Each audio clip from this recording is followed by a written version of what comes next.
You are now listening to the Minority Trailblazer podcast. Let the story begin.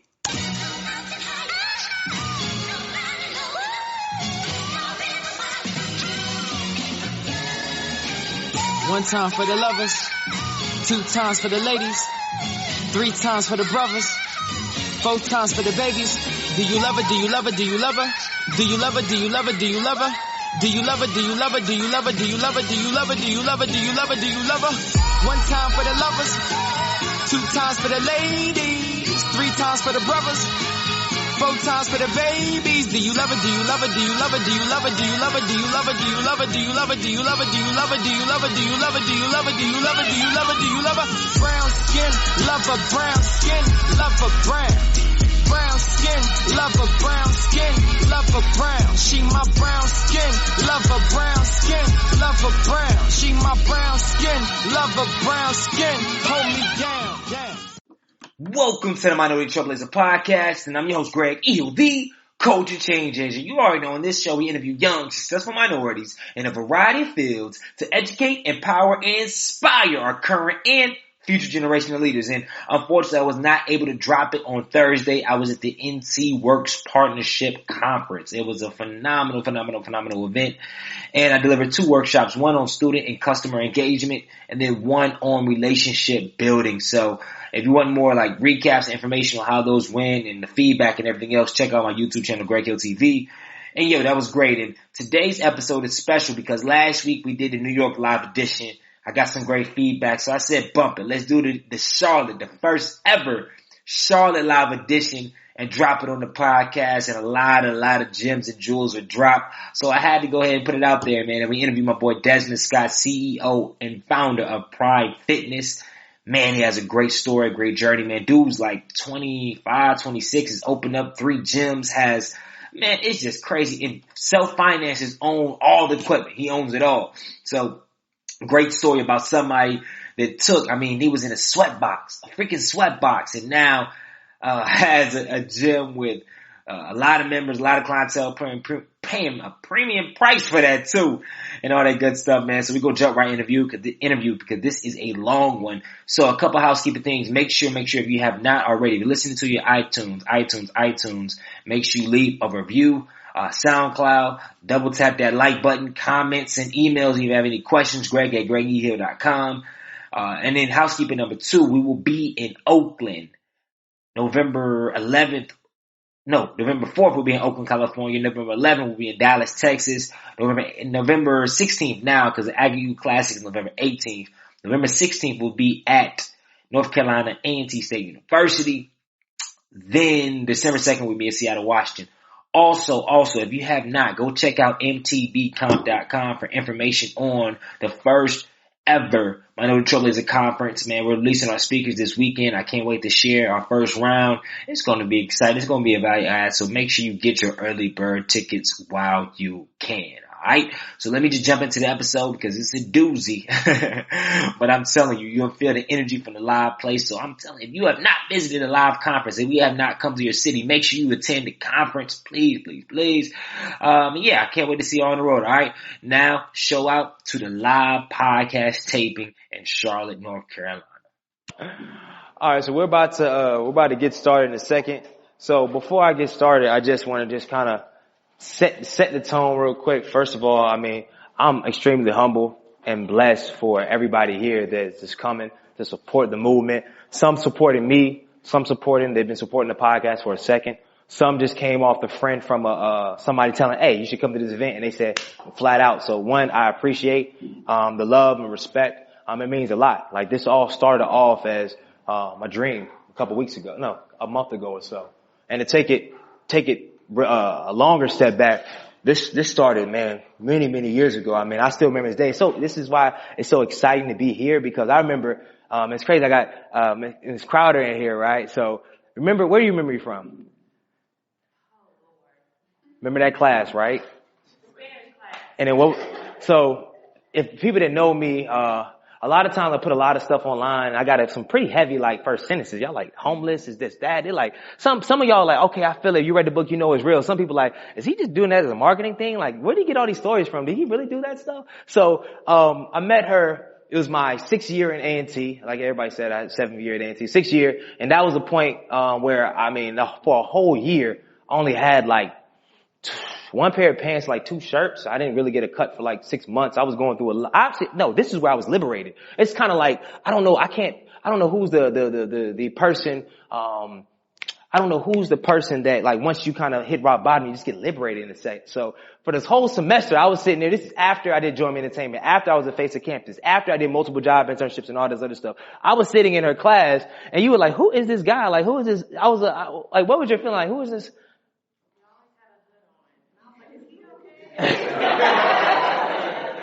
So it come full circle. Like a couple months ago, she said, Greg, like, you missed me on Instagram. I was like, what'd you say? It's funny, man. It's all kind of coming full circle. And then we got people in the building like Jazz, like a couple years ago. This is like 2 years ago, right? So this is after I made my leap I was like, yo, I'm about to go. I'll be a full-time entrepreneur. I'm gonna do this. And in 6 months, like I had no money, had no nothing. And I didn't know what I was doing in my life. Like I had no job. I had no my resume was outdated because I left corporate for 2 years. And you had red flags galore because I left corporate and I didn't leave like 2 weeks notice. I was a guy like, yo, I gotta go. I'm called right here. And I wasn't the guy saying 2 weeks notice. I just wouldn't show up one day. I mean, it's wrong, but I'm real. I know my people in corporate like, oh, you were one of the millennials right here. You just, but I was on that. I mean, it's nothing right about it. I just be honest. It wasn't right. Now I'm more mature. Like my last time I left, I gave 2 weeks notice. I did the whole thing the right way, but at that point I was led by the Spirit. So I did that, and after 7 months, like my dad was paying my rent in my apartment because I lost a job, and I told him, I was like, yo, Dad, this is my journey. This is what I want to do. He believed in me, so he paid my rent. But it was a time where my mom was so like lost. He was paying my rent, but I was still sleeping in the car because in my head I was like, he's doing this, but I'm not really putting in the work.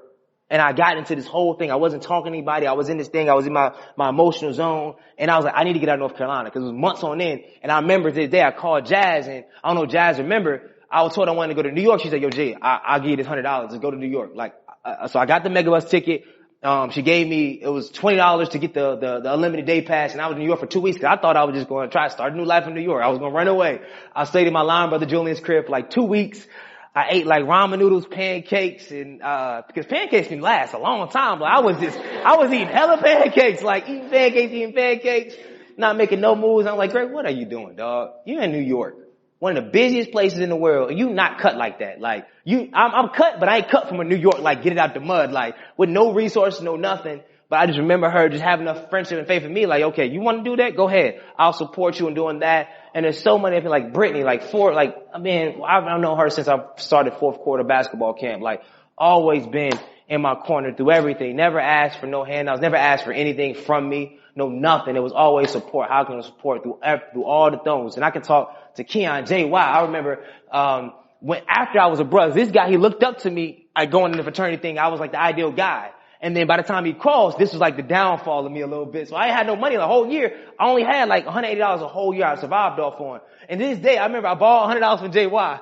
And this JY, like he gave it to me. And then to this day, he was like, I know he looked at me because I couldn't pay him back when I said I was going to pay him back. And every time he still give me rides, he would do all this stuff knowing I still owe him that 100. And JY, I love JY. JY was tight with that bread, so it means something to him. But I just remember everybody taking those sacrifices.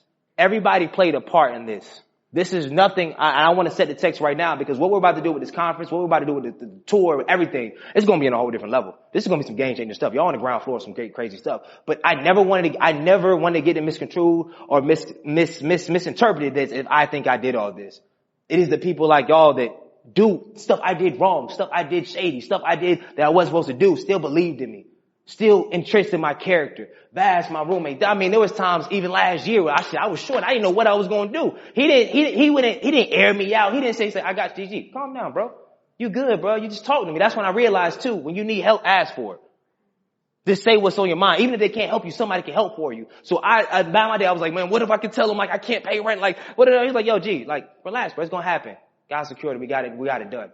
So I never try to air away, even with the conference. When I started this Minority Trailblazer conference, nobody gave me $10,000 and say, yo, book the Durham Convention Center. No, it didn't happen like that. I didn't have that. I said, I'm going to do the conference. I had no money to do the conference. But now we put it into action. We put I play with force. That's why I say you got to live with force. You live with force, you operate at a whole different level. You come in the room like, yo, I got it. We're going to get it done.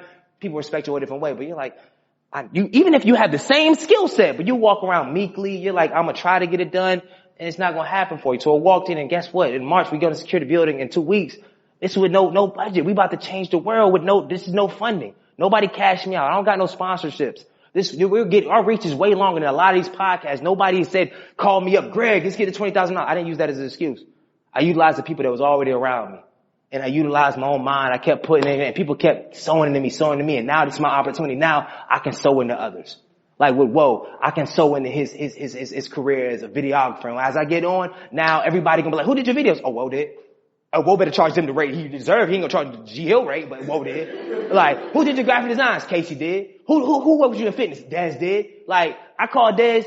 Not once did he say, yo, G, all right, so what we talk about money wise, bro? Like how much, what it is. Cause I built, first of all, I mean, full transparency, I built up enough social capital to be able to make those calls. But not once did he say, okay, how much? He said, yo, say no more. In a week's time, and mind you, to kind of set the text to kind of where I'm going, Dez is, not to boost him up, Dez is an anomaly. He's 26 years old. He's in the back. He's going to be who I'm interviewing this podcast. He's an anomaly because this is his third gym he's opening. All-American athlete at Duke. Was one of the best running backs that ever existed out of Durham, North Carolina. He was the guy at like 12, 13 years old that his dad had him running like, what did your dad used to have you do back in the day, bro? Literally sweat, blood, and tears at the age of 12 years old. To the point where my teachers, the parents of the other kids, like, how you doing too much? You need to slow down. But what they didn't understand is that my dad was setting the platform and the base for me to be the number one running back in the state, number 23 in the nation, and to have a full scholarship. Yeah, and all that. And that's just the foundation of his story. Outside of that, I mean, kind of and we're going to talk deep into how he did it. But I remember when Dez was doing $5 North Carolina Central like workshops with 20 people doing that. And his first gym was like a sweatbox, like half of this. And he had people in there going ham in that first gym. No AC, because he don't believe in no AC. He don't believe in AC. I'm talking about going ham, and now all of a sudden, I ain't gonna put it right now, but to get bi-weekly workouts with Dez is gonna be $300. Just off straight that. And it's worth it every bit. But it's like he earned that. And it's not just two people doing it. This is a plethora. Third gym. He got kicked out the second gym because he was getting too much money from a corporate complex. The corporate retro fitness, they won't eat. He was getting so much money, so much thing and do that. So I was like, I'm excited to kind of bring him from Durham here because I just ready to pick his brain on, cause he's launching the magazines and so much stuff he's been able to do, but kind of how he did it, what struggles he faced, because there has been times where friends kind of did some shady stuff to this day. There has been times where he kind of had obstacles and whatnot. So I say he's the perfect guy. I always start where I'm from first. I'm not wave riding. I'm not going to say, let me get to Charlotte and see the person with the most followers. Let me get if I get them. No. I start with fam. I'm from Durham. I start with my Durhamite. He's going to add a lot of value. I'm excited for him. Let's introduce Desmond Scott to my No Trailers podcast.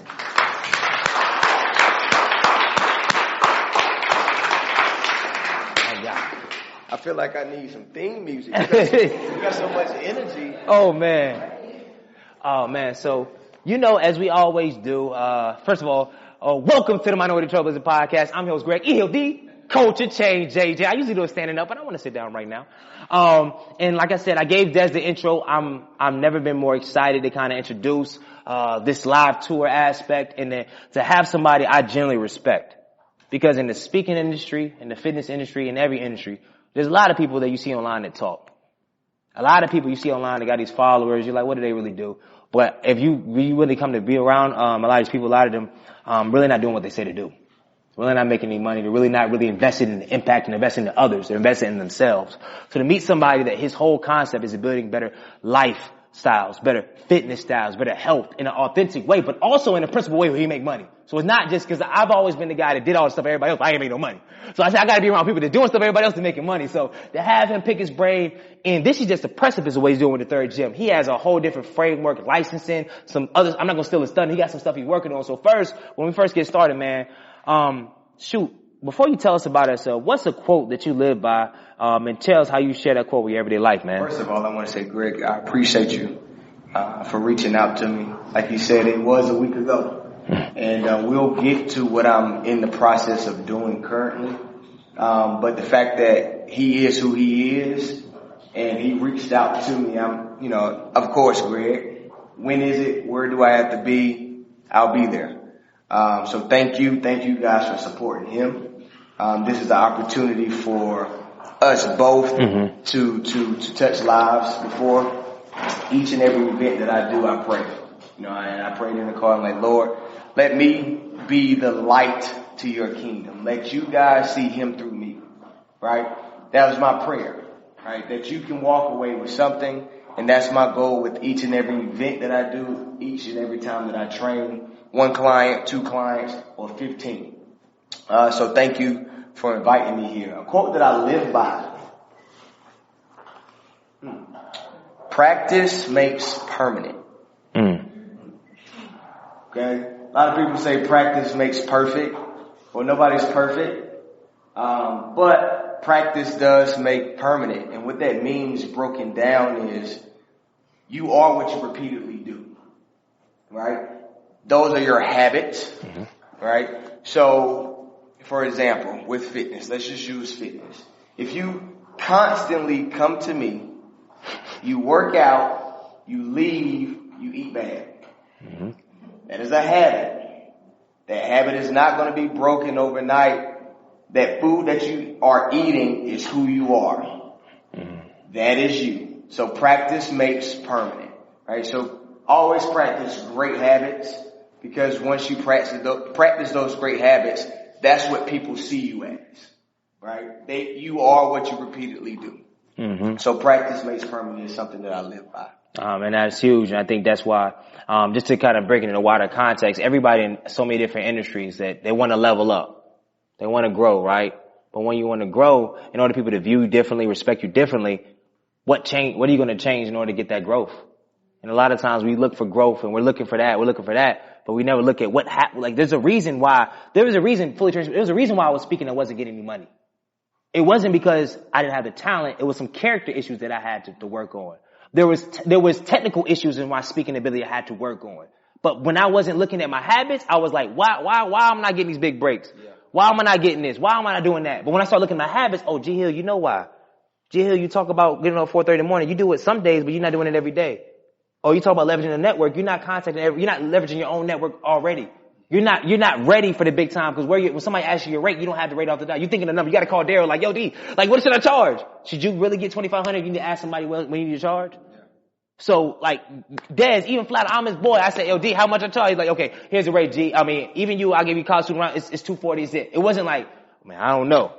And there's so many people out here that want to do certain things in their careers and their journeys, but they don't know their rates. They don't know their worth. They don't know where they're going. Their habits are all over the place. So, as we segue, man, start with your original, your origin story, your journey. I mean, because we see all this stuff. We're going to get to some of the struggles, but what birthed in you from the jump, from the start, your childhood, that your things, your father, that's important, honestly, having a father in your life, but things that your father ingrained in you that they can apply to them, they kind of help morph you into just having this dominant personality, like, I'm going to do it. Yeah, well, so I was blessed with the opportunity to have both mom and dad in my life. And, you know, you have a lot of people who say, oh, you can be a great person with just having a mom or just having a dad, which is very true. However, the Lord didn't make the dynamic of husband and wife for no reason. And the fact that I was able to see interaction of mom and dad and husband and wife, it allowed me to become the individual that I am. You know, I was able to see how a woman should treat a man, how a man should treat a woman, how the household order goes of my father, the head of the household, reaching towards God every day, and my mom being the backbone, the supportive person. Not a dictatorship, but a headship that he had. So I was able to see that, right? So that set the foundation. Like, I'm not gonna try my dad. His dad didn't do the try anyway. His dad like a doppelganger of him, just like you ain't gonna try that dude. I'm not gonna try him first of all. So that set the tone. And then, you know, constantly hearing the same things from my dad. My dad was the one that was going to talk to me all the time. He was my dad, he was my daddy, he was my trainer, he was my father, he was my, whatever I needed him to be, that's what he was. And I asked him, like, you know, one of my biggest fears is not being the father that he was to me, to my own kids. So I asked him, how did you do it? You know, you didn't have a father in your life. How did you do it? And his response was, I did everything I wish I had. So, okay, cool. That makes sense. But my dad being that tone setter of like, if this is what you want, this is what you're going to get, you know. So this habit of being great on a daily basis started when I was in the 6th grade. You know, my dad was my trainer. We put countless hours on the training field. So much so, when I became a grown man, we had to reevaluate our relationship because we didn't have one. Our relationship was football. So once I made the decision to stop playing football, he wasn't going to change. You 52, 53. I had to take it upon myself to say, okay, what is the dynamic of our relationship? How do I change it? It was like this, you have to do it. You now have to build common ground with this 53-year-old man who the only common ground you once had was football. Because that started at 12. No. It started at 7 and it ended about 18, 19 when I went to college. Even when I was preparing for the NFL, I'm like, Dad, train me. You know, I think it'll be a great story to tell to my kids. You know, my dad trained me when I was young. He trained me preparing for the NFL. He was like, nah, you know what to do. And it crushed me.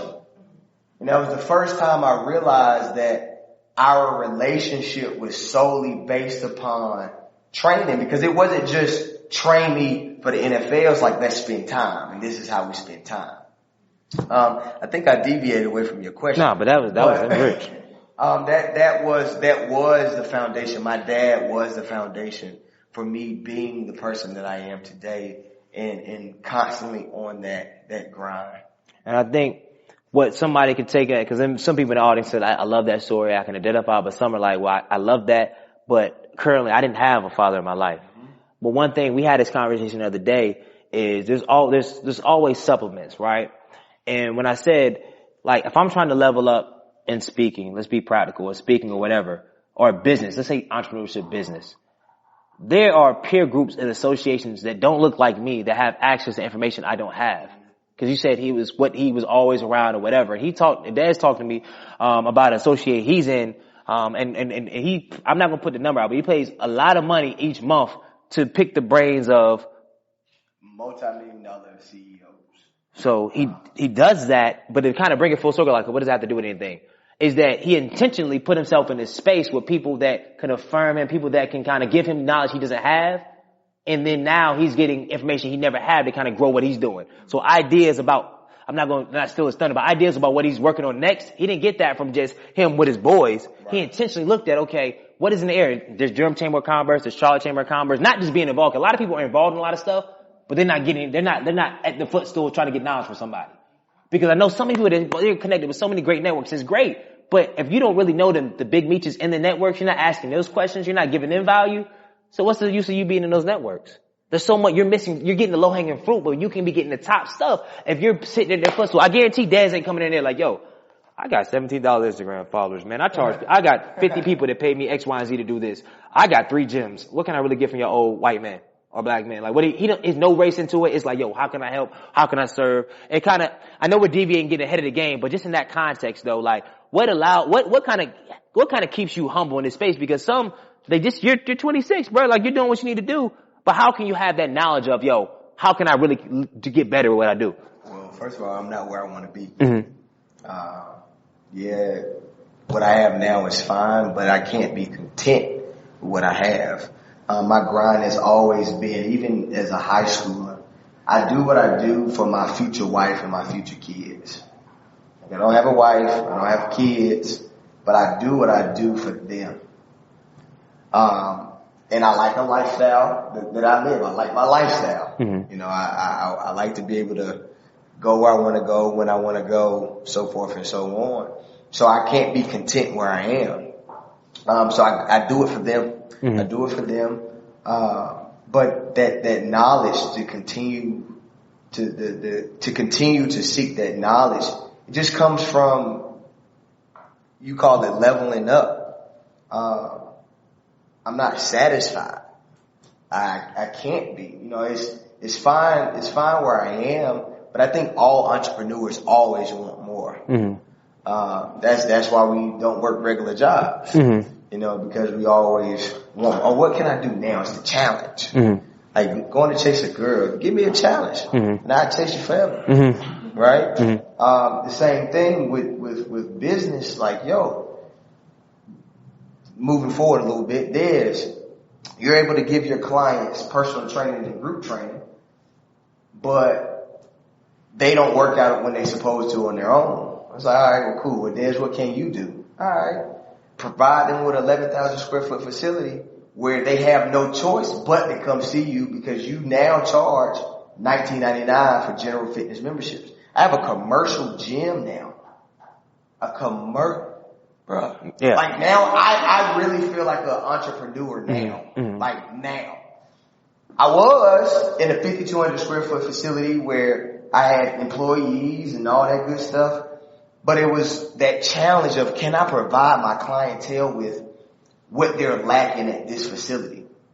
So now I have a full-fledged commercial gym, which blows my mind. Like it really blows my mind. Then he tore down the wall himself, first and foremost. He had a wall. Dan's Hope tore down the whole wall himself to do it. I get chill bumps and it's very emotional. Very emotional to think of where I am. I started full time at 22 in 2013, December 2013. He talked about the sweat box, right? It was literally, he wasn't lying. It was 800 square feet. The roof was tin, so if it was hot outside, it was hot in there. Hotter. Tin roof. Like it was bad. I went from 800 square foot to 5,200 square feet in a year and a half. Got to 5,200 in 2015, and we grand opened July 23rd in 11,000. Mm-hmm. Let's unpack some of that real quick. Let's unpack blessings and common sense is what I call them. Mm-hmm. So, but let's go back. There's two things. The first question, because I know I break all type of rules, because usually people don't ask two questions and questions, but I love a question to question. The first question is one. Let's take it back, because remember when you graduated Duke, there was a dream deferred. Like you made a decision that you weren't going to go to the NFL, and then you taught for a little while, and then I want you to talk through your decision from teaching to I'm going to do this entrepreneurship thing, because it wasn't just smooth rolling. You said you were in the classroom, you left, so I want you to talk to that. But also I want you to talk to that space of what did it look like going from the sweat box? Because a lot of people in here, we're in sweat boxes. We're in our careers in life, like, okay, we started already, but how do I get to the 5,200 square foot? Good, yeah. So, yeah. Sweat box in life. Yeah. It wasn't a shimmy, Darren. It wasn't a shimmy. We 06 in here for the bros, man. But yeah, so talk us through your when you were a teacher and making that transition, and then what was that core thing? Because so many people right here on the cusp that leveled you up from that sweat box to the first 5,200 square foot. Whatever, that's good. That's real good. So yeah, I graduated 2013 from Duke University, double majored in history, African American studies, and an education minor. Mm-hmm. So no business degree. Mm-hmm. I never wanted to go to the NFL. Like when I was young, NFL wasn't. What do you want to do? NFL wasn't what I said, and I think the reason for that was because my parents kept me level-headed. But I played because it was fun and it gave enjoyment to my peers. It was fun. It was just fun. I was better than everybody. It was just fun, right? So, NFL, I had teams call me, say, hey, can you come play? I'm good. No, thank you. Like I told my agent, I had an agent. I went through the full thing just to get the experience, but I told my agent, and if my dad is listening right now, he's probably gonna be like, what? I didn't know that. I told my agent, if any teams call, tell them no thank you. And I didn't want to play because I knew I wanted kids. Mm-hmm. Number one, I wanted to be able to be outside and play with them and not be hurt, bro. I don't even know how to fall anymore. Like I don't know how to fall. Like I'm afraid to literally fall on the ground because I don't know how to brace myself anymore. But that's how bad my body is. But I knew it would get worse if I went to the NFL. A lot worse. And I wanted to be able to play with my kids. So Mr. Warmack, he was a 7th grade social studies teacher. And he impacted my life to the utmost. My dad brought that to my attention later in life, and I didn't realize it, but he said I would come home and talk about how Mr. Warmack did this, that, and the third. So it was an impact. And I knew I wanted to teach because kids these days, they need individuals in that classroom each and every day, who can impact their lives fully. They need somebody who can be a disciplinarian. They need somebody that's going to love on them. They need somebody that's going to laugh with them. They need it all because these kids are hurting. They're in their sweat boxes. And I knew I wanted to be my dad to some of these kids. Right? So I was like, I'm going to teach and be a principal. So I taught at Global Scholars Academy. The head, they call the head of school, it's a charter school. The head of school called me and was like, yeah, we just fired our PE teacher. You want the job? Yes, I do. So I took it. I was 22. I didn't know where checks was coming from. I'm like, yeah, I need that job. And I got it, but it got to the point where it felt like I was babysitting. It's like the Lord has more for me on this teaching platform. My dad was like, yo, go get certified. You did it all your life. Just go get certified. So I got certified in personal training, not thinking nothing of it. It was definitely going to be a side job because I taught from 8:30 to 3:30. So I got certified and I started putting crazy videos on Instagram. Wait. This is before Instagram got saturated with trainers. Like it was 2013. You didn't see trainers on there. So I would do crazy stuff like he would, that bar right there, Des would put his body, hold the bar, and do like sideways stuff, or a whole bridge. Des would be on a bridge and do pull-ups on a bridge. Like, it was a whole different stuff. So like I would do stuff like that just to get the attention of people. And people would be like, all right, well, he's crazy.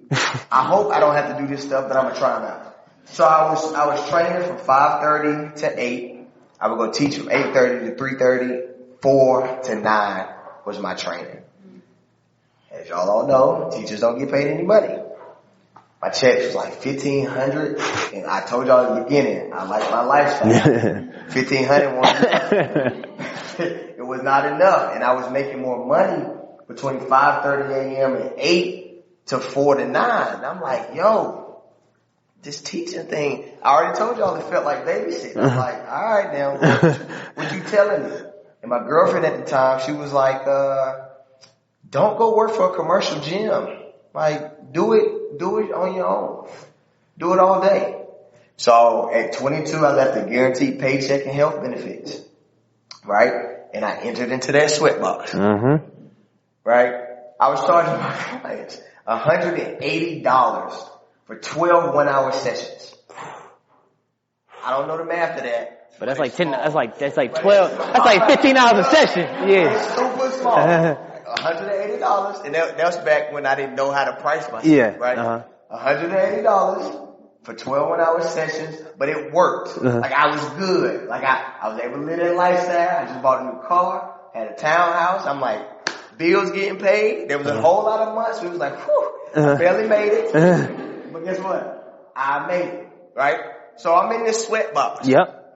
And I'm going to try to bring a crazy analogy. It's coming. It's going to come. Okay. I'm in this sweatbox charging $180 and it started getting cramped.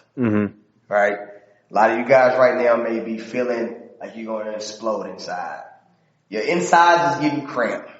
That's the analogy, right?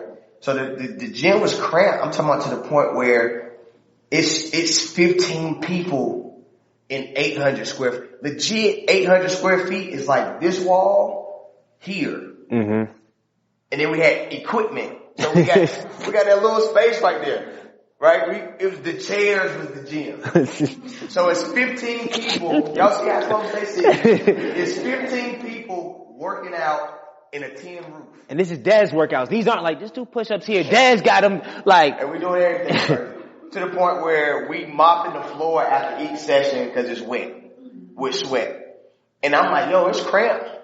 It's cramped, Lord. All I know is my name of the company is MBH Fitness, but I don't know nothing else. I don't know anything else. Mm-hmm.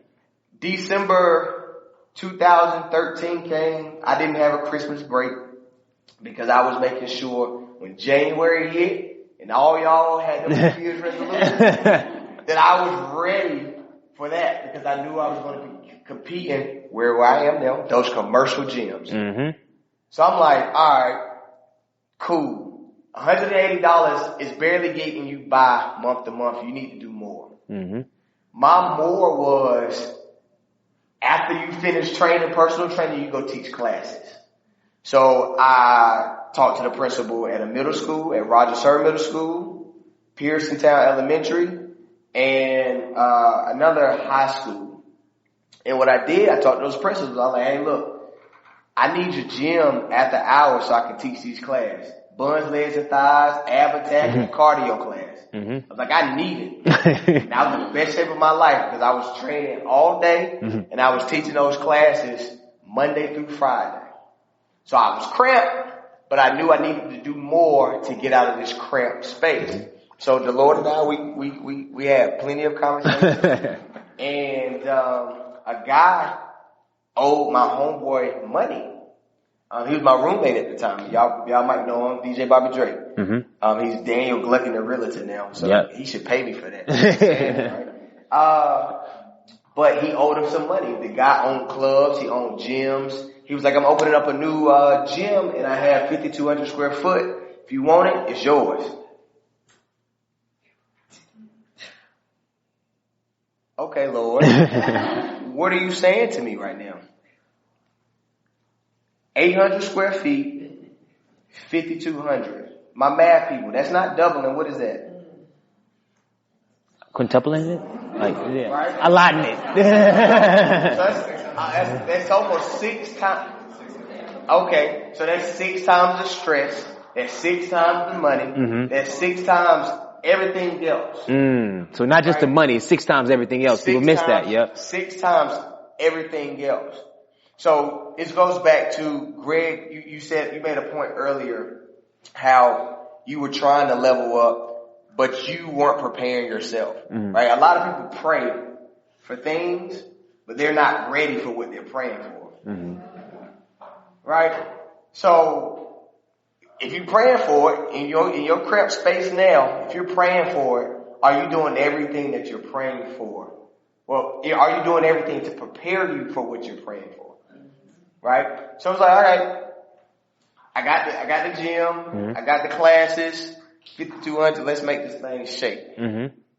I had no idea how I was going to do it, but I had to make this thing shake because the Lord gave it to me. So I'm beside a retro fitness like Greg said. Retro fitness, if y'all don't know it, is just like Anytime Fitness, or it's just a regular gym.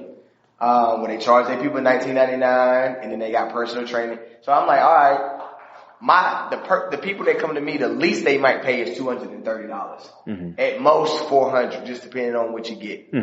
How can I compete with somebody that's $19.99?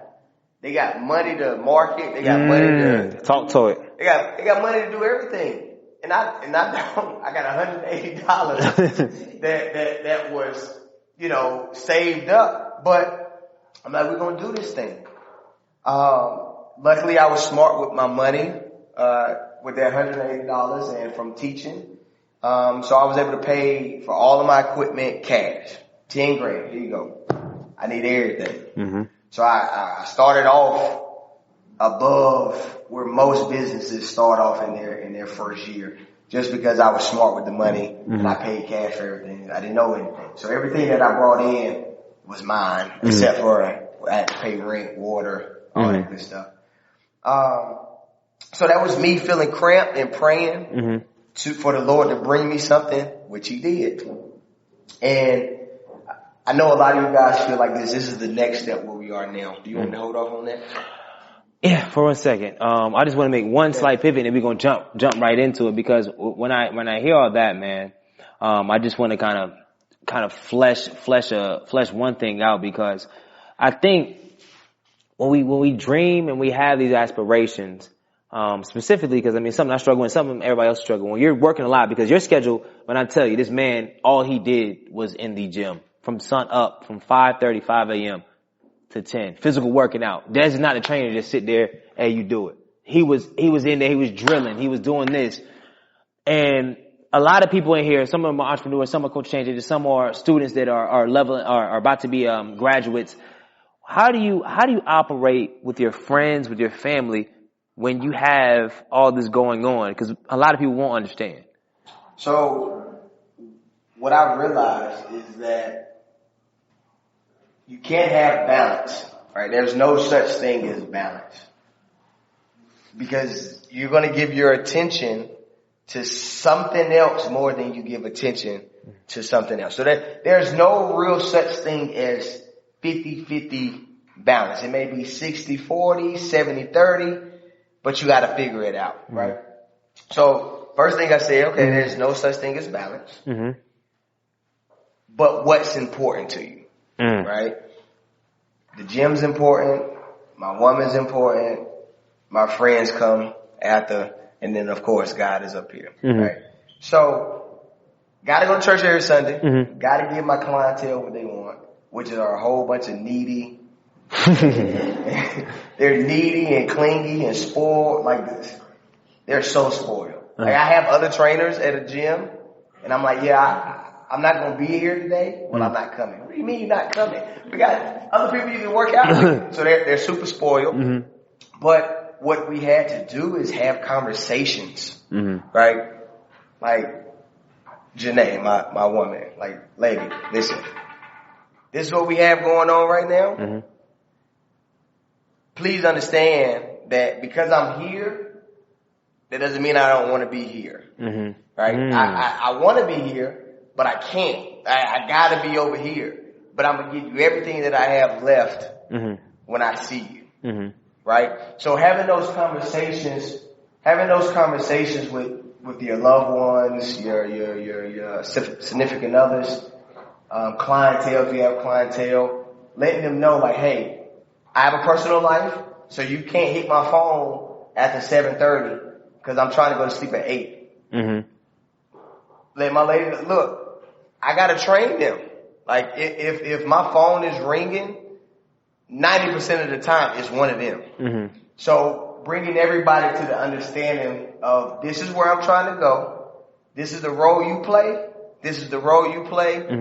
Let me play my role. PYP. Play your part. And if everybody's playing their parts, everybody is happy because everybody knows what part they play. And that had to happen. Obviously, we ran into some situations where we had it not work. And he talked about, you know, the friend aspect of it. I had a close friend, so I thought, who owed me thousands of dollars in rent and gave him ample opportunities to pay it off. And I was just like, yo, you just gotta go, bro. Like, I've been paying your rent and my rent for 5 months. I can continue to do it. Bye. Right? I didn't ask for the money because obviously he needed whatever he did not have. So I didn't want to mess up my blessing by being like, yo, run me my coin. Yo, go ahead, do what you do. God bless you. Good luck. You just can't do it with me. 3 months later, I lie to you not, this man legit stole my entire business plan. Like, I lie to you not. Greg told y'all, I started off with $5 lifestyle challenges at North Carolina Central. You go hashtag a specific hashtag right now, you're going to see $5 challenges at North Carolina Central. I got people that say, yeah, all you can do is shake your head. I have people that's in my circle like, yo, I'd be mad. What? Why? Why do I need to be mad? Because clearly I've done something right for him to like, yo, I like that. Let me have that. It's cool. But I'm in the process of going with my attorney to do all legalizing and copywriting and trademarking.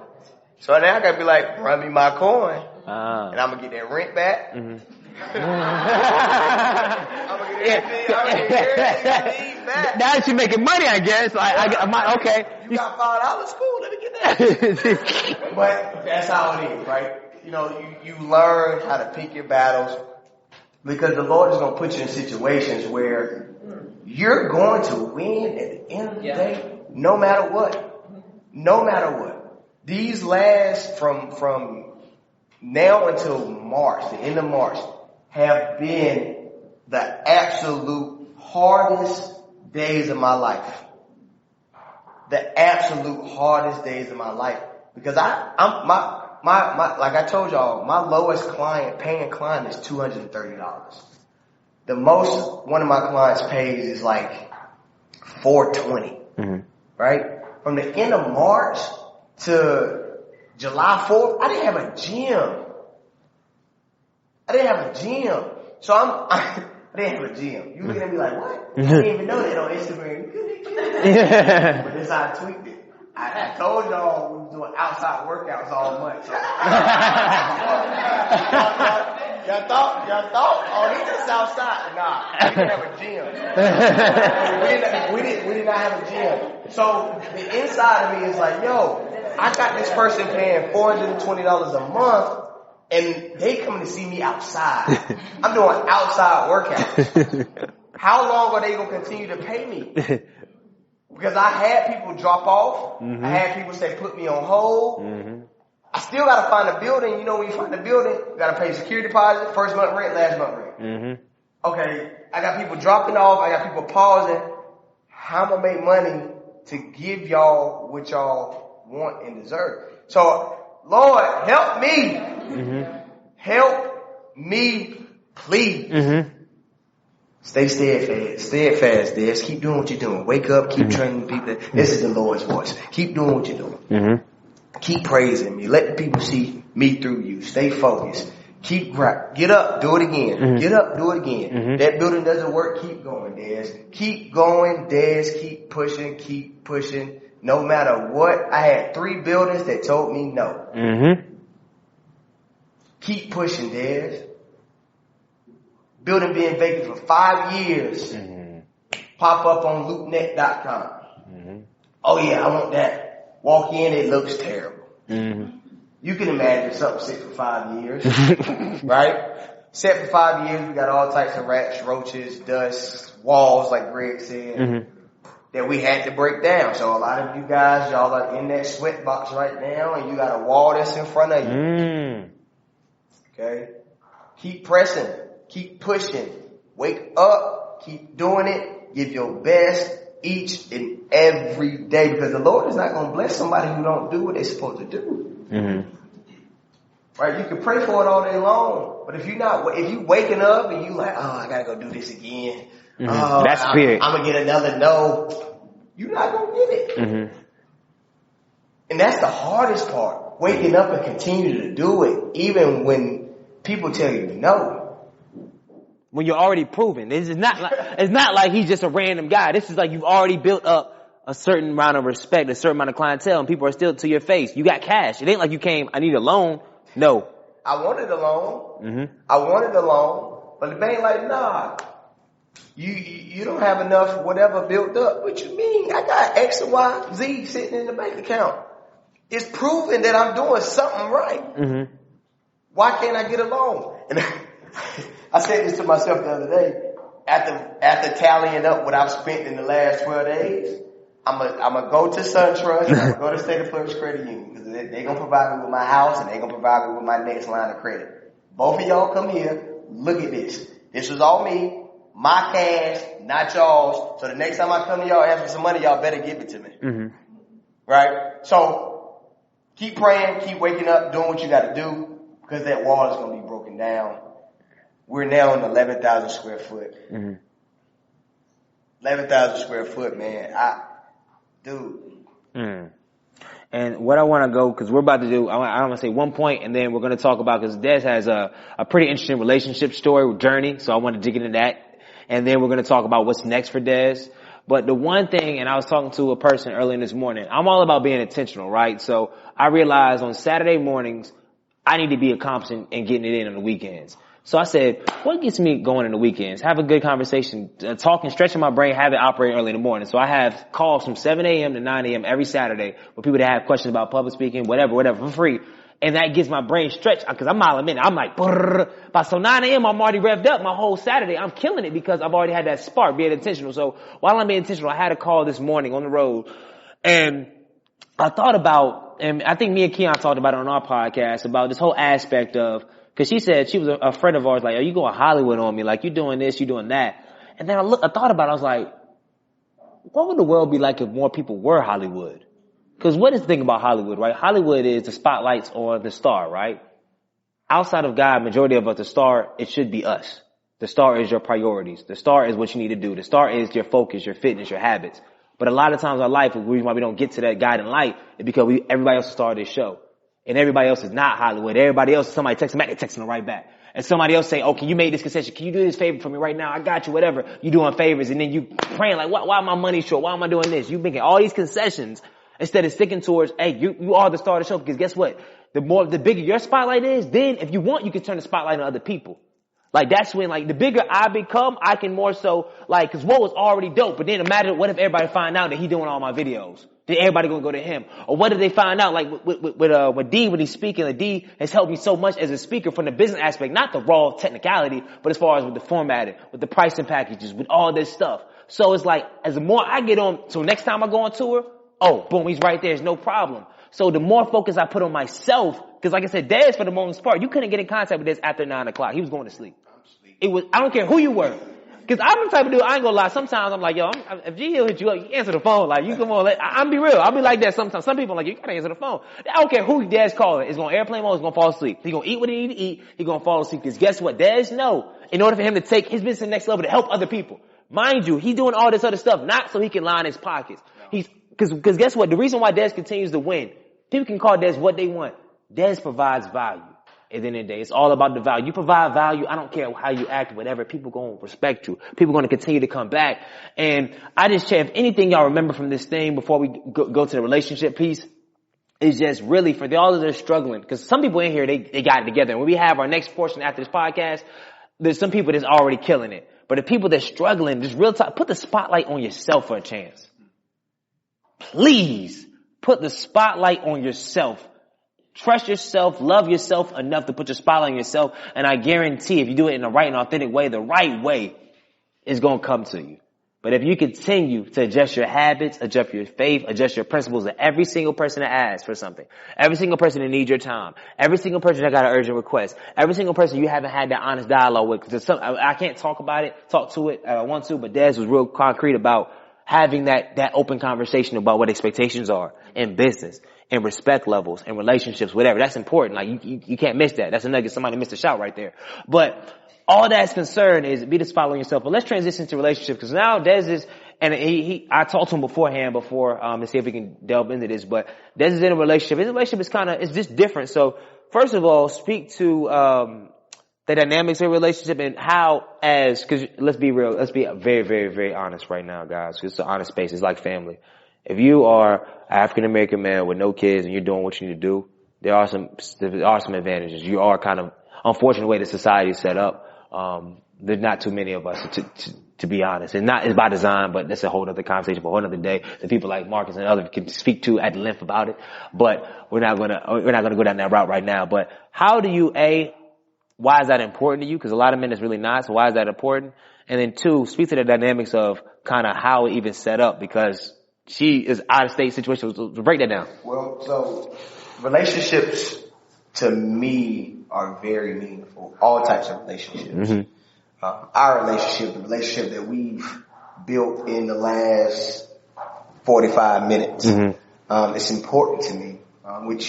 What you believe about yourself, what you believe about me, what I believe about you is very, very important to me. I get this side from my mom. If you wrong me, I can cut you off. But I truly cherish relationships.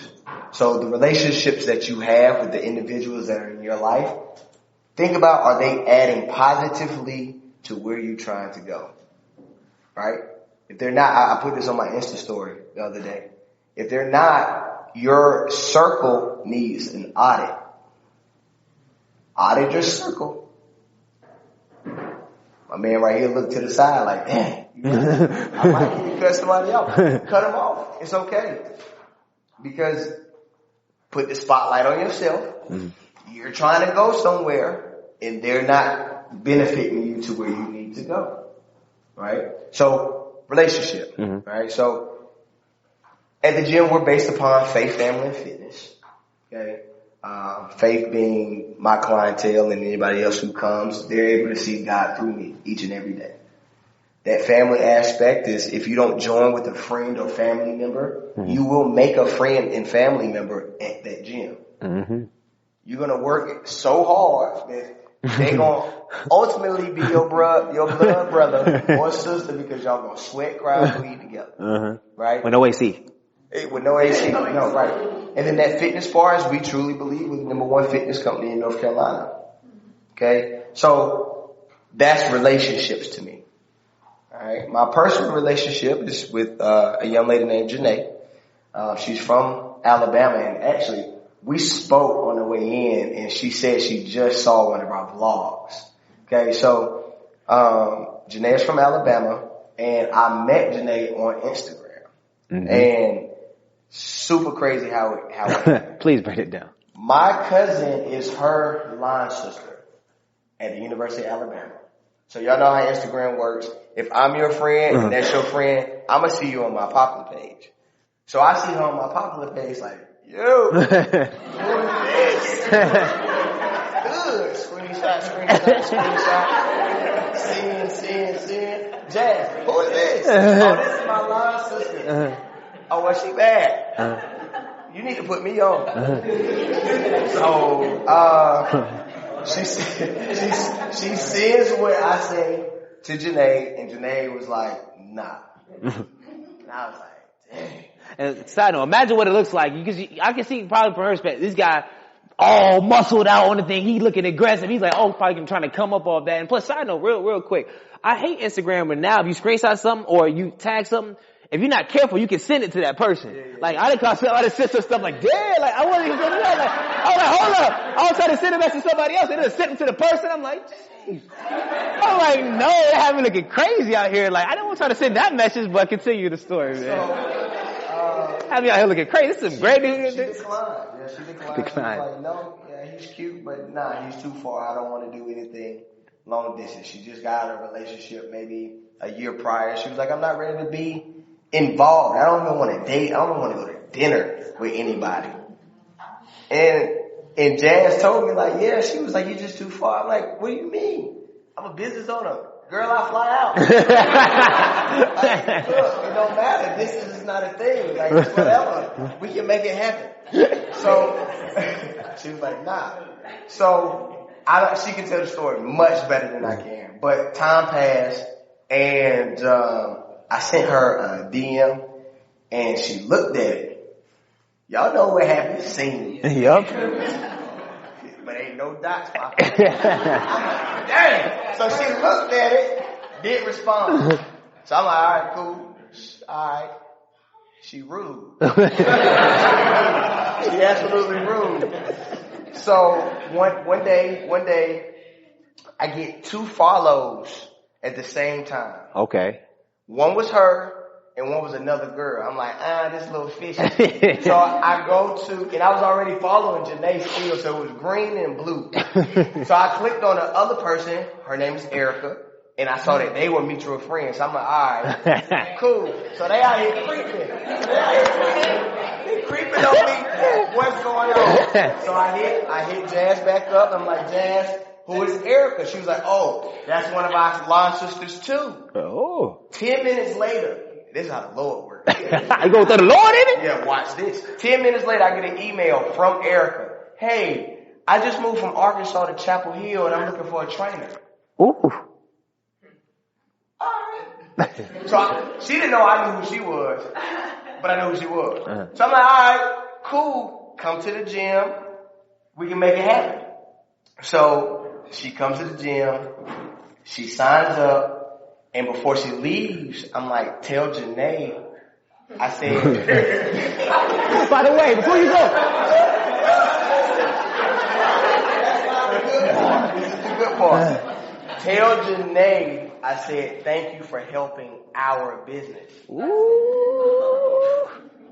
Right? So Erica goes back to Janae and was like, Desmond said, thank you. I like, no, that's not what I said. Tell her again, helping our business. Ooh, I didn't catch the R now. Oh, you are. Business. So this is me and her. I'm speaking this thing. Whoa. It's that old play game, boy. All in, baby. All in. So she, Erica's the type of person, she really doesn't like other folk. Like she doesn't.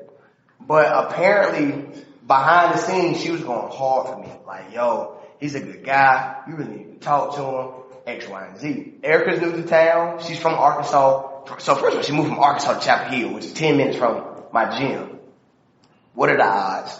And then, Janae was like, okay, I know I'm gonna visit Erica at some point, and because Erica doesn't know what to do in Durham, I gotta see Dez.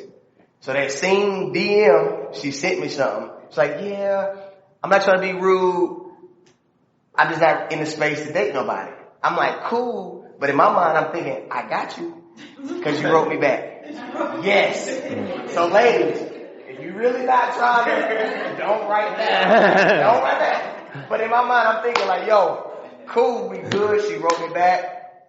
She follows me. I'm good. So from that DM, she liking everything. I'm like, yeah. Oh, she in the pocket now. Yeah, she in the pocket now. She liking everything. And I sent her a message like, I'm not even going to hold you, but I think you got my post notifications on. Like, every time I post, you double tap it. I'm like, you got my post notifications on. So fast forward, she didn't have them on. She came up in October. What was the last hurricane we had? The bad one, Matthew. So she came up during that hurricane, which was perfect. She told me, I'm not coming to your house ever. Like, I'm not coming to your house. I'm like, all right, cool, that's fine with me. I went to go pick her up from Erica's house to go to dinner. Matthew came through. It's raining too hard. Your hair is gonna get messed up. Oh, you hit the hair? Let's just go to the crib. Like, we straight. Your hair is gonna get messed up. So go to the crib, and I cooked. I cooked dinner. That was our first date. I cooked. That boy dead, and, boy. In my mind, she was my girlfriend then. But she wasn't, but she was. And, this is, when you know, right? When you know, this was October 7th. And my birthday, she took me to Colorado. And I asked her to be my girlfriend. November, 15th or something like that. She moved to North Carolina March. So November, December, January, February, 6 months of knowing each other. She moved from Alabama to here. And this relationship, so my parents dated for 3 months, engaged for 3 months, and was married. Mm-hmm. So that's the norm. So a lot of people say that's not normal, but it should be normal. We shouldn't be playing games. Men, we know if she ain't it, she ain't it. Leave her alone. Leave her alone. Stop messing with her. Because ultimately you messed it up for another guy and you're crushing these women. They already have a whole lot to deal with. It's your responsibility as a man to protect and lead these women. That's our job, right? And I'm gonna get back to that if you let me. I'm gonna get back to that point, right? That's your job. Dad's go to the deep territory right now. He go to the deep territory. I know some of my men are like this. My ladies like this. Some of my men like, bruh, like, is this where we going here, bro? Like, okay, I'm laughing now. It's like, whoa, bro. Whoa, bro. You really do this? Yeah. But no, remember keyword job. Okay? Keyword job. So she moved up here, and this was before she got a job. And I told her, I'm like, yo, listen, this is before I even had a gym. I'm like, babe, I got you. I got us. Trust in me like the Lord has us. She moved up here. Since March, she still doesn't have a job. And it's the biggest blessing in the world because everything that I'm going through, I need her every step of the way. Right? Make phone calls to Duke Energy. Make phone calls to everybody who I would forget. Mm-hmm. Like she's there. And I know for a fact once the gym is up and running, she'll get a job. Mm. But Janae is the type of woman who is very independent. Very independent. Very independent. She's never had to rely on anybody but herself. And this is for you. So men, I done got on y'all. Women, I'm about to get on y'all. Right? She's the type, didn't have a dad in her life. It was her mom. It was her sister. Women possibly talking negatively about men every chance they got the opportunity. So this is her environment, right? So that's her mindset, right? She thinking, I can't trust no men.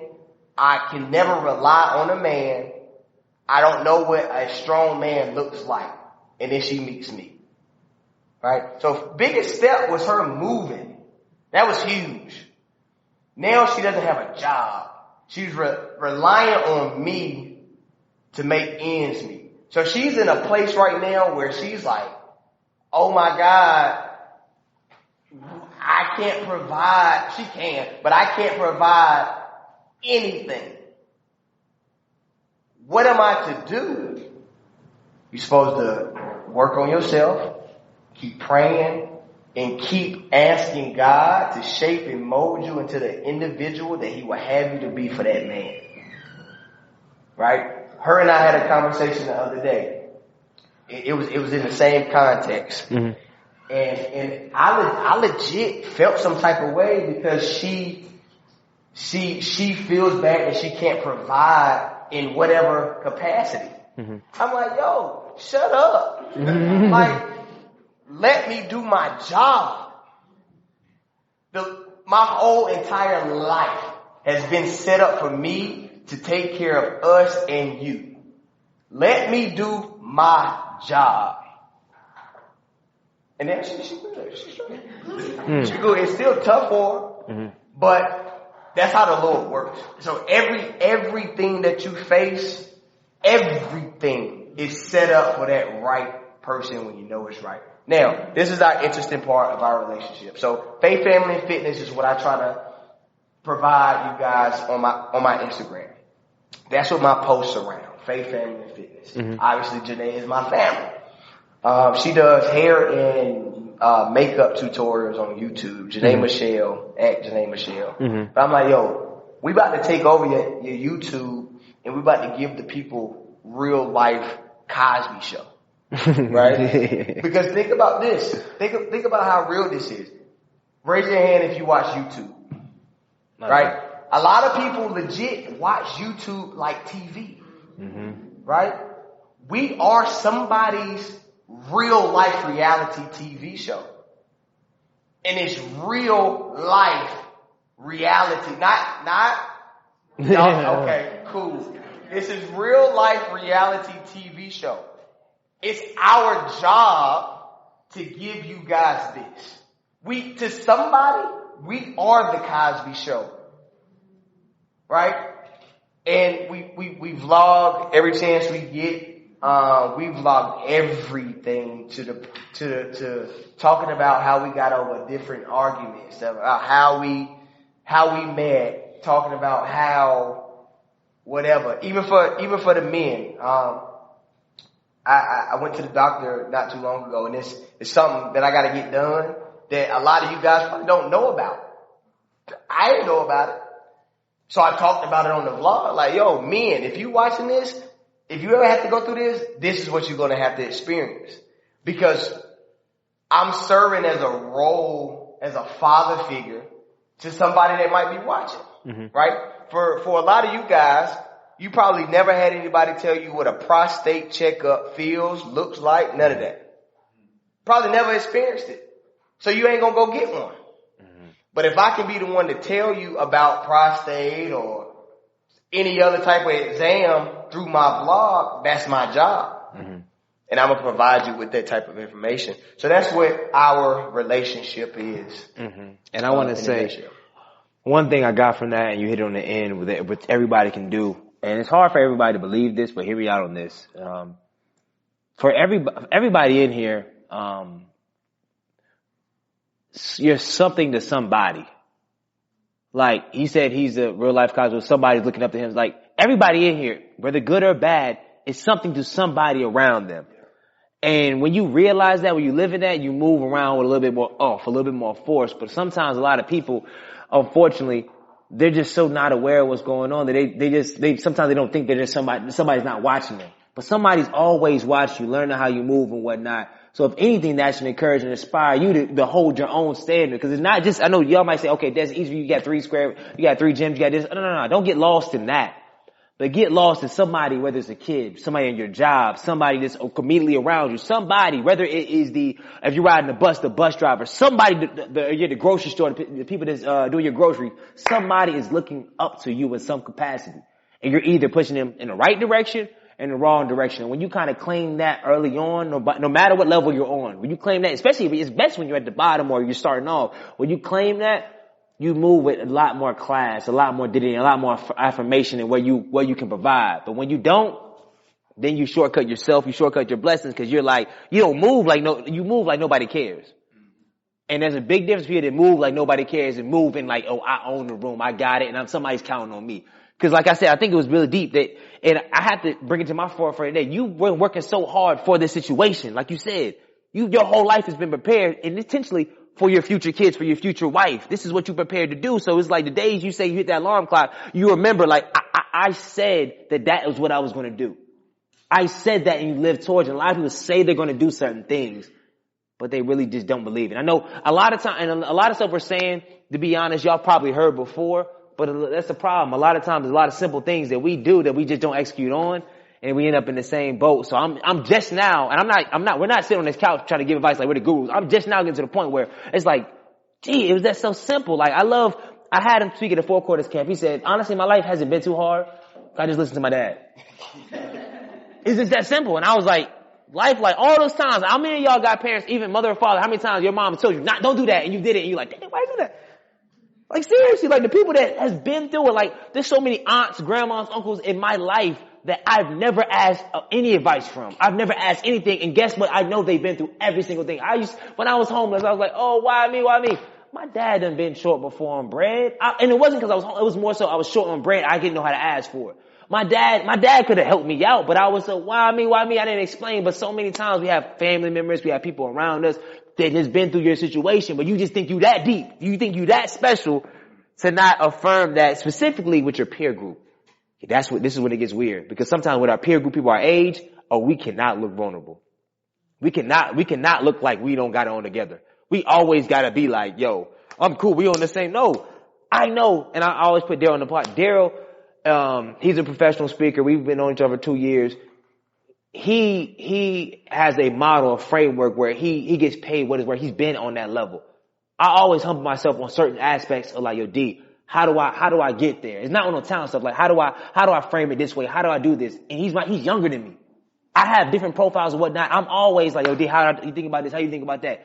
Because there's no ego here. We're all trying to get it. So I just challenge this with our peer group. If somebody's doing it right, if you can add value, you just ask like, yo, okay, here's my business. Like, how can I really make revenue on it? Not like, okay, yo, Des, I'm in fitness. We on the same thing. Like, oh, how's your business going? Business going well. And you only got 2 clients paying like $20 an hour.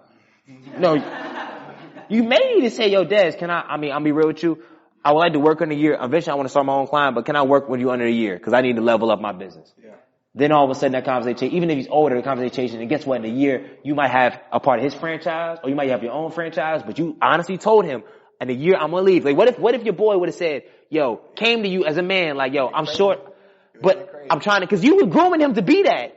I saw it. I saw my own. You were grooming him to do everything else. And now I see it as sad, but he'll learn from it. I mean, even though you're still going to he'll learn from it. It's like, yo, you were grooming him to be the next on his own platform. He took it and ran with it, whatever. But as we transition, our last transition, let's transition to the future, because that's the most important. Because my boy Virgil, when I got this Against All Law shirt, this is his brand. I'm glad he just brought me off GLG. He been, like I told, for people that don't know, when I launched my second book, I didn't know this man from nothing. He came to my book launch, drive from Fayetteville, bought 5 books.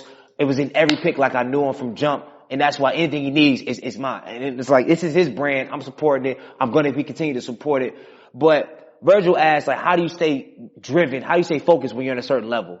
Well, Des, like you said, we're going to the future round. There's certain things he's working on that keeps him driving, motivates. So Des, show it our audience as we conclude, man, and get into a more, get into a engaging session. Like I mentioned, as an entrepreneur, you always want the next thing, right? You can never be satisfied. I'm never satisfied where I am, because what's happening, you have other people that's underneath you, and they grind. They coming. They are coming. Yes, fitness is a multi-billion-dollar industry, but North Carolina is not. Herb is not, right? So I have to continue. What's next? What can you do next? Okay, so what we have next is the building, like I told you guys, 11,000 square foot. You follow me on Instagram and you'll see it. Okay, you'll see. I'll post it. I'll post it literally. Did you already post it? Cause I can. Okay. I'm gonna post it. I'm leaving it up there for a minute and I'm gonna take it down. Right, because nobody. We can do it today because I got the internet, so we can do it sometime. But then I got the internet, we good. I'm put it up, put it down, so y'all can just see what it was. Because you had that footage that you took from what it was. I can play the footage. What it looks like, perfect. What it looks like now, and what it's going to look like. So the future. The gym isn't enough. The gym isn't enough. What else can you do, Des? All right, well, let's do a magazine. Why not? All right, what gym do you know have a magazine? I don't know yet. But Lifetime Fitness, but there was this. Let's do a magazine. What do you want the magazine to be about? And of course, it's going to be about faith and fitness, right? So our first issue of the magazine was, this is who we are. This is Prime. This is what we're about. It was a terrible magazine. It was so bad. I told the person who made it, I'm like, yo, this is garbage, but we gotta start somewhere. But we can't go back this way. Like, y'all know the paperback books with the staples on the outside? That's what the magazine was. And I'm like, this is good. I'm excited for this, but this is not it. So then we got the perfect binding, like we got the whole nine. Nice. Don't play it. I got so, setting the stage. Magazine, the second issue is about a boss in your own lane. Like that's our like headline. A boss in your own lane. And what I did is I found individuals who I thought were bosses in their lane that were under 30 and put them in the magazine. So the headline, the girl who has the biggest spread in the magazines, is a chick from New York, Angelina Darsal. Pop. I'm talking about, she left corporate. She started her own business called C-Suite, where she does seminars like this with Google, Essence, like popping. I'm like, I gotta have you. So she's in there. I have a girl, y'all probably all know her, Lauren, who does photography, weddings, yep. Popping. She's popping. I got a guy who's doing poetry about femininity, that's going to go along with the wedding photographer. Boom. We got head basketball coach. So that's our second issue. It's going to be a boss in your own lane. We released that July 23rd. Please come to the grand opening if you have the opportunity to. On the way up here, I was talking to the event planner, and she was telling me she wanted to do some stuff. I'm like, how? Okay, cool. Like, she wants to have aerial dancers in there. I'm like, yo, how we going to do that? Those are the ones that be hanging from the street. I thought it was pretty cool. I was like, yo, let's do it. The ceilings won't like that high, though. Yeah, They're going to be close. I don't know. So please, if you can, please come out. It's a dress type event. We'll have wine, beer, food, all that good stuff. Second future thing, which is insane, and nobody knows about this yet. Yeah, so this is indie. Like, when does it really drop? So we're only having 25 bottles on the 23rd. I just gave it out. 25 bottles on the 23rd. We're starting our own supplement line. Like, supplement line. Like, we can go to join the GNC if we want to, but I'm not. We're just gonna keep it in the gym. In-house. We got grand opening. We got supplement, we have magazine. And my thought process behind it all was, like, Dad, you got a gym, but that's cool, but what else can you do? There's a whole lot of trainers out here who popping, but they training out of apartment complexes or paying somebody else rent. I'm like, cool, that's one up on them. What else can you do? Let's start a magazine.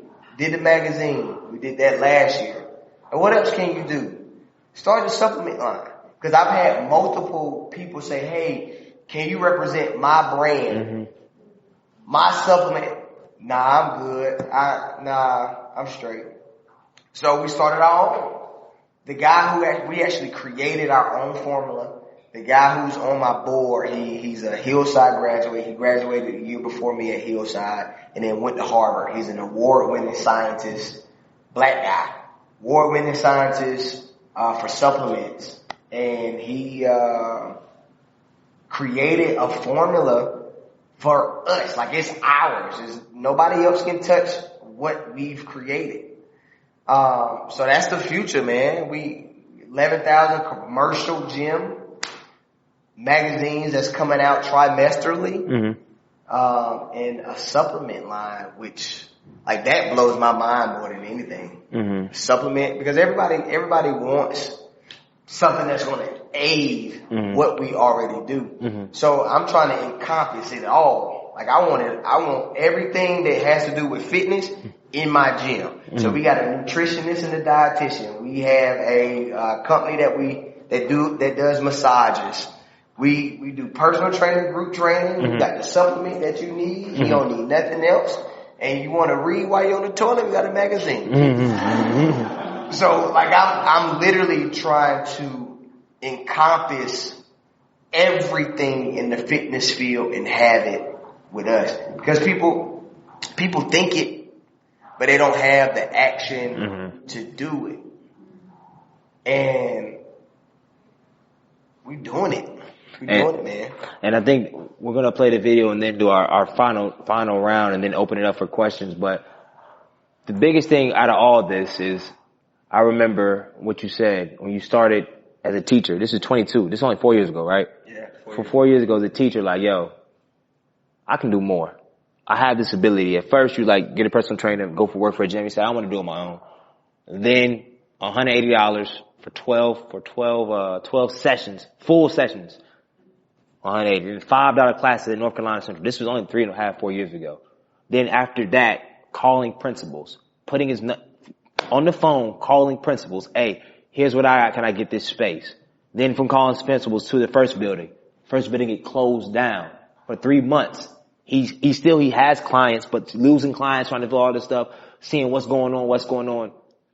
2.5 or 3 weeks ago, just 3 weeks ago, opportunity came up. He used the opportunity. Now on July 23rd, grand opening for third gym, magazine, this. So I hope it's been painted crystal clear. Y'all can talk offline, the details specific of that. it doesn't really matter where you start as long as you do start, and it don't think it has to take a lot of time. Because I read Malcolm Out Loud, I read 10,000 hours. Many of us in this room have 10,000 hours being yourself. That's why I said my first book was Remember You're a Genius by Design. Everybody in here has genius level potential themselves, but when you're not yourself, when you're putting on facade, when you're trying to be everybody's version of whatever they at, then you're never going to claim that genius.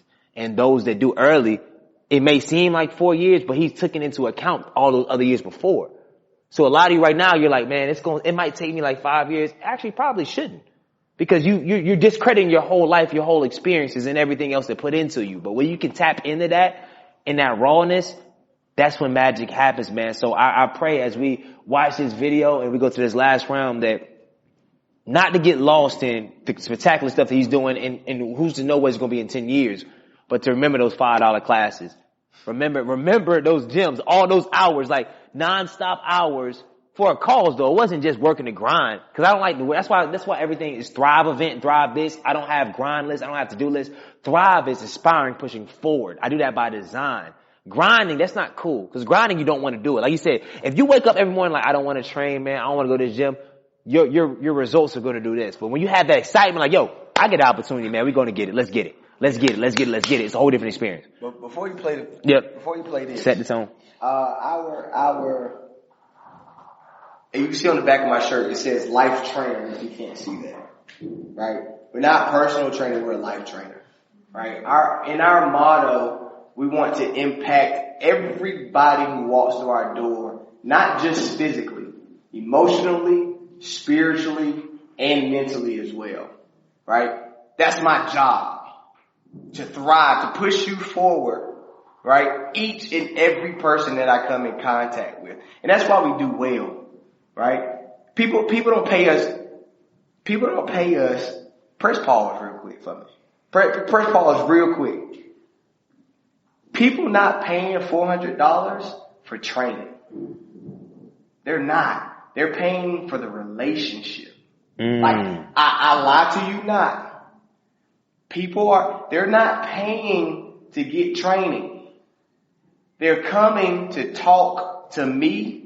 They coming to hang around everybody else that comes at their hour.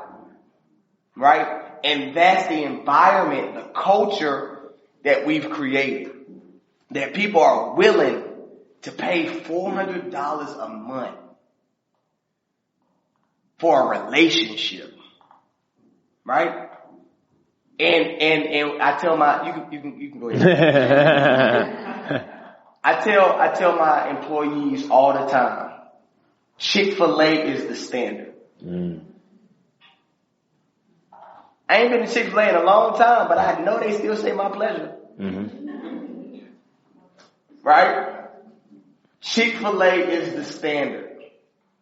It is my job. It is my duty each and every day to impact every client 6 to 72 the best way I can possibly do it. Through faith, family, and fitness, mentally, spiritually, emotionally, and physically. They got separate interests too, don't they? Boy, somebody like it already. I need to delete it. All right, you can take that thing down. Man, comment and stuff, man. I wasn't supposed to see that. But yeah, so that's the new model. And I'm extremely proud of myself. And from March to July 4th, I was like, Dennis, do you want to do this? Are you sure, entrepreneurs, you've ran a business, you're going to be a good manager for somebody. Like somebody will take you. Somebody will take you. But I'm extremely proud of myself to keep pushing, to have the faith, the intestinal fortitude, the prayer, the consistency in my prayer too. It wasn't just a one-time prayer. It was, Lord, we having talks. Like, show me something, please, because I'm on the cusp of here's my resume. I don't have one of those, by the way, but here's my resume. Hire me. Because that was hard. I spent money that I didn't even know how it was gonna come. Like we have a system that we use called MindBody, where it tracks all your clientele, where it tracks your how much you made in a month, how much you made compared to last year. Like it's just a bomb system, and I check it every day. And I remember June. My mom does all our money for the business. I'm like, Mom, you see what we made this month? What we got in the bank account? How? And she was like, don't ask how. Just say thank you.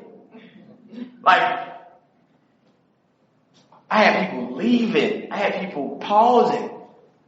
And it was all, I was glad I was outside now because I didn't have to pay rent to nobody. Mm-hmm. And I had all that money saved up to be able to do all this. Uh-huh. Because before doing this, I had no idea what it would take. I didn't know how much it was going to cost. I didn't know the work that was going to have to be done. There's a message there. I didn't know. I did not know. Like, I just thought it was going to be like, yeah, we're about to get in this gym. We're going to wipe some walls. We're going to move this equipment in. We're going to call it a day. Nah. Because y'all saw it was not aesthetically pleasing to the eye at all. Nobody's going to pay for it. I'd rather be outside being there. Right? But what I can leave you with before we get into this Q&A, and don't forget the slide. Oh, yeah, no, we just going to answer about it. We ain't get too sad. One thing that I can leave you with is everybody has a purpose. You may not have found it yet. Don't let that get you down. Keep pressing forward because the Lord will reveal your purpose to you. Mm-hmm. Somebody's purpose may be just being a good wife and a mother. Mm-hmm. It don't got to be deep. Somebody's purpose may just be being a good husband, a good role. That may be your purpose, but do it well, because if you don't do it well, that's displeasing to God. He's giving you this purpose and you're not doing it to the best of your ability.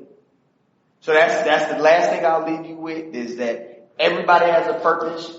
You may not find it yet. You may not have found it yet, but don't discount your purpose for what God has given you as being small, minute, minuscule, none of that. Because it's big to somebody, right? And it's important enough for God to give it to you. So that was something right there. So real quick, I got this rapid fire round. I'm gonna ask you 5 rapid fire questions. Then we're gonna do Q&A, and I guarantee we're gonna get it. We're gonna get it because I got some special people in the building. We're still gonna get our last networking session, and I'm gonna give y'all a tease. It's gonna be like 4 corners. So each corner will have somebody. I'm gonna do a quick adjustment. Des will be in the fitness. Huh? My God. Okay.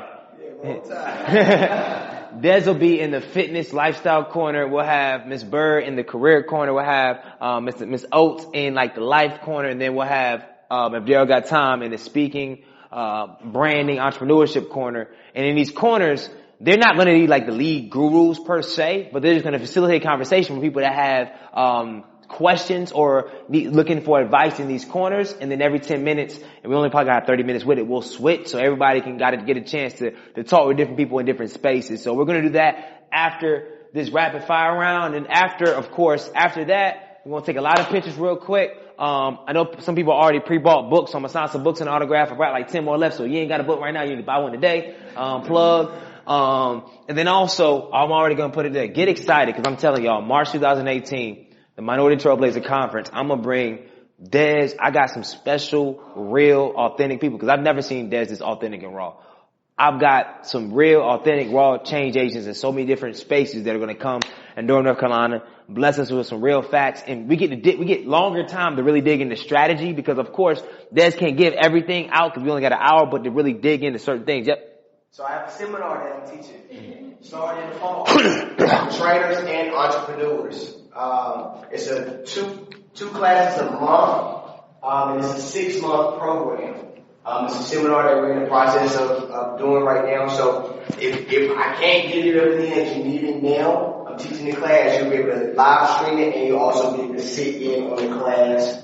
It's going to be off the chain. It's not just for trainers, entrepreneurs of all backgrounds. We all face the same issues, just maybe different. And so, yeah, that's going to happen. Yep. Next level, next level, next level, next level. So, culture change round. I'm going to ask you these questions real fast. Give me a real fast answer, all right? First question. What is the best piece of advice that you have never received? The best piece of advice that I've never received. Woo! Entrepreneurship is not for everybody. Mm-hmm. It's not for everybody. A lot of people are not built for this. And it's okay. If the Lord would have told me prior to doing this, everything that it was going to take, I wouldn't have done it. Right? But until you're thrown in that fire, you can't, tell what you're really made out of. Mm-hmm. Boom. If you could add one habit and take away one habit, what would it be? Add one habit, I would want to read. Mm-hmm. I hate reading. Like, I bought multiple books, started with joints, and put them down. Mm-hmm. I would add that, and one thing that I would take away.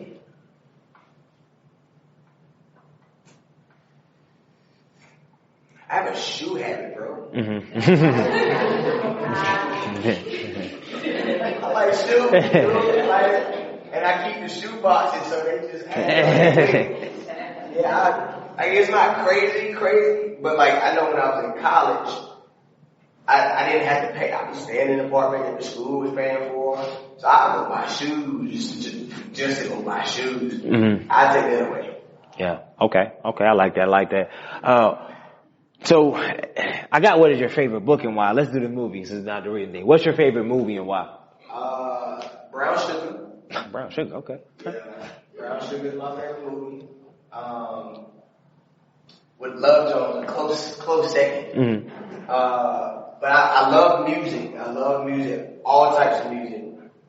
Because I don't like country. I don't like that. Y'all, when I say all types of music, that means R&B, rap. So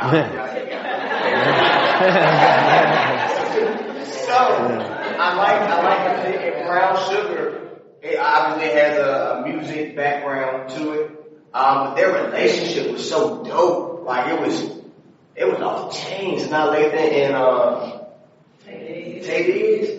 They did a good job. It was good. It was a good movie.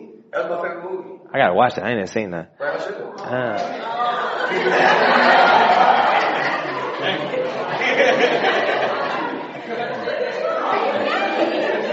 Y'all gonna take away my pass, man?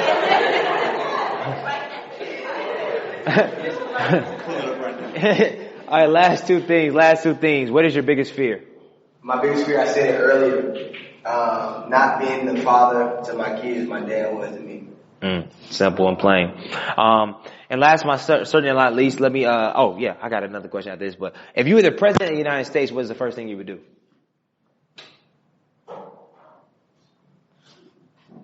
Good question, Greg. Oh, yeah. I've never thought be the president. Because his Jay-Z album is so crazy right now. Mm-hmm. And he talked so heavily on leveling up. Mm-hmm.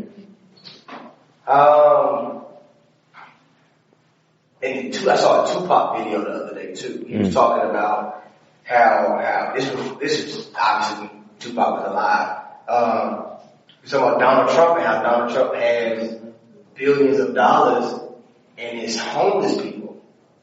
Like to me, that doesn't make sense. Like that really doesn't make sense. So I'll figure out a way. Obviously, politically, you can't be like, all right, cool, we're gonna dish some money out to these people. But that'd be something that I would definitely try to work on. Mm-hmm. And then last, but certainly not least, as I do on the podcast, I call everybody's here in this building, everybody that's listening is a culture change agent in their own right. So as a culture change agent, man, if you could change one thing about society, most specifically our African American culture, what would it be and why? First thing that popped in my head, probably not the one that I truly want to talk about, but helping each other. Man, listen, and not just helping just to help, but genuinely wanting to help somebody. we as an African American race together we make up a lot of money. Don't quote me on this, but I think we as an African American race, we have more money than the white race. Don't quote me, but I think I'm real close to that being true. Right? Just think about that. I just say we got a lot of money. Yeah. We make a lot. I don't know. I can't vouch for that, boy. We got some statisticians in here doing like, whoa, like, whoa. Like, yeah, okay. That's why I said don't quote me. Yeah. Okay, yeah, let's reframe that, boy. Whoa. All of it? Think about what we make. If we spend more, think about what we make. And I saw it somewhere. Yeah. I heard it somewhere. I think it's spending. Spending. It was somewhere along those lines. However, if we save that money to help somebody, genuinely help somebody, because there's somebody in here that can help somebody else in here. Ooh, that's deep. And the flip of that, not being afraid to ask for that help. Right? Because a lot of people will want help, but like you said, that ego won't let them do it. Ego won't let them do it. But then again, that person won't be willing to help them as quickly as somebody else might. So to lend that hand out quicker, more. Because when you do that, you get bigger blessings back. Now, you don't do it for the blessings. You do it because it's what you're supposed to do, but you'll get those return blessings. So being quicker to lend the hand. So that's what I would change about society. That's huge, man.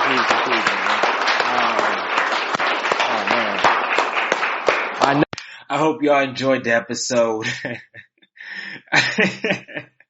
Man, there was so many parts that had me on the floor dying. I'm like, yo, it was wildin', man. But make sure y'all go see a live event. Make sure you subscribe to the channel and podcast. And also, before I end, as I always do it, make sure you do two things and two things only. One, like I said before, subscribe to the podcast and leave a review. And two, change the freaking culture. Good night.